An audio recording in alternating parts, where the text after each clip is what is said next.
I get what you're saying. I get what you're saying. I want to ask you something, right?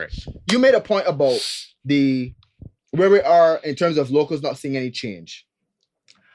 A lot of people are under the assumption that it's hard to make change in a place where like there's very little wiggle room in terms of like freeing up like the taxes that we've got to pay, whatever. One of the things we said before we started the podcast, you said that that gas does not have to be that expensive. I want you to give me the full breakdown of that here.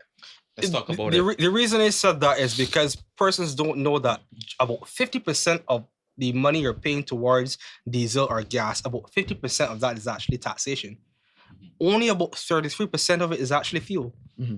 So we've created 33%. I knew it was less than half, but just about 33%. Wow. So in what other field do you walk in somewhere and you buy something at 100% of the cost, you only get 33% of what it is? Mm-hmm. And that is crazy. So for instance, you have the excess tax, you have the fuel tax, you have the VAT tax on gasoline, and about 50% of it is tax. And that is not to say that government does not need revenue, but again, focus matters. If your goal was to grow the economy, taxing gas is a bad idea because it impacts on too many things. Yep. It impacts on transport, it impacts on boating, it impacts on people in storage who have to store food, it impacts on persons in energy, it impacts on too many aspects of our society. I am so glad to hear you say that, bro, because like, it has never occurred to me. And it's very, very interesting. We cut the road tax and was like, you can pay at the gas pump. But men that storing meat ain't driving. Men that cutting grass. And them ain't driving, bro. Men like, that using boats. People that exactly. Like that is farmers. It made so much sense to me until you just said that. Let me ask you something. People would say that the money got to come from somewhere though.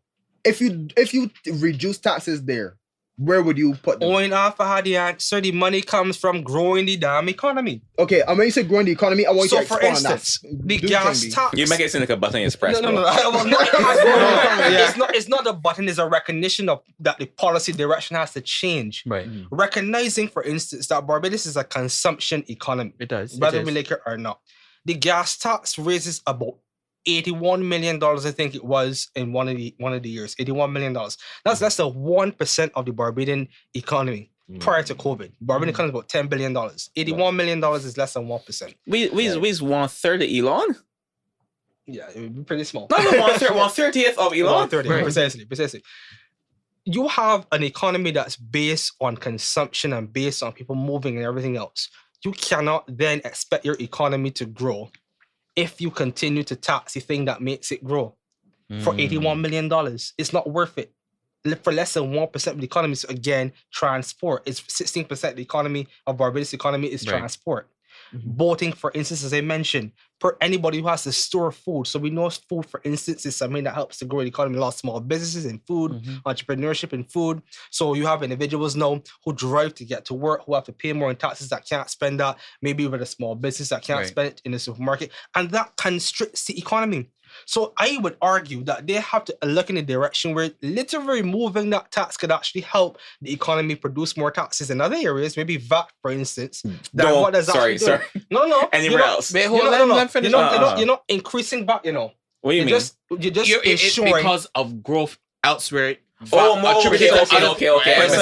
was very scared. So now I can go into the supermarket. I can afford to pay no more in the supermarket and buy more food, for instance, because there's more things. Because okay, and then the VAT receipts will actually go up. Scared, bro. For instance, right. So when you tax people less, they buy more. Because you're a consumption economy. Right. Well, okay. I want to hear you arguing with yourself a bit. If you were in their shoe, okay, you are rebutting what they're doing now.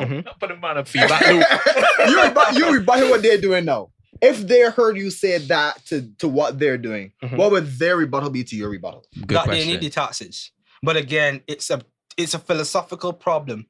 You have to recognize that it is not more taxation that you need, it's more growth that you need. Right. A growing economy actually allows for more taxation and more taxes to have. People will come to... You remember in the Arthur years when we had the non-nationals coming to Barbados, the international companies coming to Barbados, the tourists was coming to Barbados, offshore sectors, the EYs, all of these things were coming, and you had more persons that actually tax. Some may say. You're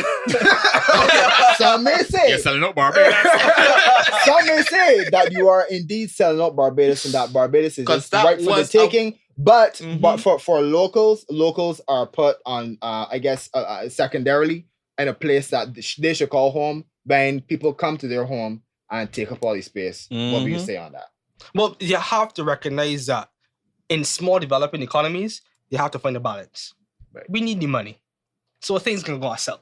Right. If we're being honest. Some pristine land may go to sell. Mhm. A hotel may go up and put some pristine land or something like that. Mhm. So some costs may go up because they're trying to attract international investment. But you recognize, for instance, what David Thompson said, for instance, there's certain coasts we don't want to touch. Mhm. For instance, he said the East Coast is one of those places that we want to remain for Barbados. There are Yes. things Okay. that you can do, for instance, government housing to ensure that persons can afford Right. housing by subsidizing it. Right. So then the more money you actually attract from bringing in those international companies and what's not, it allows you to strengthen your social safety net for those individuals Mhm. who fall by the wayside. Mhm. But what you're doing now is a situation where the economy is not going anywhere. The economy has not grown in 13 years. Right.